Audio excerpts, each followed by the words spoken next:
అందరికీ నమస్కారం. Kuwait ministry of interior అకామా లేని ప్రవాసుల నివాస స్థితిని జరిమానా చెల్లిస్తే మారుస్తామని చెప్పి ప్రకటించింది. అలాగే ప్రకటించిన 24 గంటలలోపే మనం చూసుకుంటే ఆ యొక్క నిర్ణయాన్ని ఉపసంహరించుకుంది.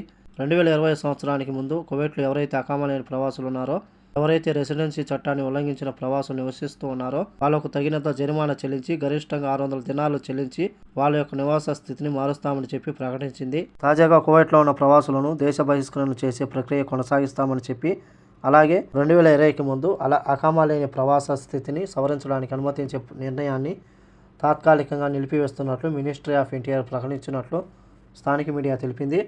అలాగే ఈ యొక్క వార్త వచ్చిన తర్వాత చాలామంది ప్రవాసులు తమ యొక్క అకామా స్థితిని సవరించుకునేందుకు సిద్ధమయ్యారు. ప్రస్తుతానికి ప్రకటించిన ఆ యొక్క నిర్ణయం పైన 24 గంటల్లోపే ఆ నిర్ణయాన్ని ప్రస్తుతానికి తాత్కాలికంగా నిలిపివేస్తున్నామని చెప్పి ప్రవాసులను దేశ బహిష్కరణ చేసే ప్రక్రియ కొనసాగుతుందని చెప్పి మినిస్ట్రీ ఆఫ్ ఇంటీరియర్ తెలిపింది. కాబట్టి కువైట్లో ఉన్న మన భారతీయ కార్మికులు ఎవరైతే ఉన్నారో ఈ యొక్క విషయాన్ని గమనించండి. ప్రస్తుతానికి ఆ నిర్ణయాన్ని మినిస్ట్రీ ఆఫ్ ఇంటీరియర్ వెనక్కి తీసుకోవడం జరిగింది. కువైట్లో కొత్త ప్రభుత్వం ఏర్పడిన తర్వాత మంచి నిర్ణయం తీసుకుందని చెప్పి మాట్లాడుకోవడం జరిగింది.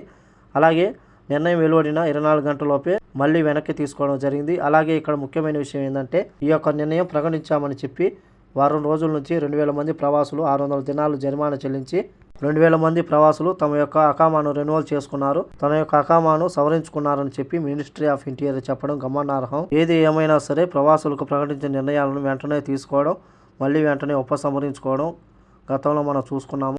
ఈ వీడియో నచ్చితే లైక్ చేయండి, షేర్ చేయండి, సబ్స్క్రైబ్ చేసుకోండి. నెక్స్ట్ వీడియోలో మళ్ళీ కలుద్దాం. జై హింద్.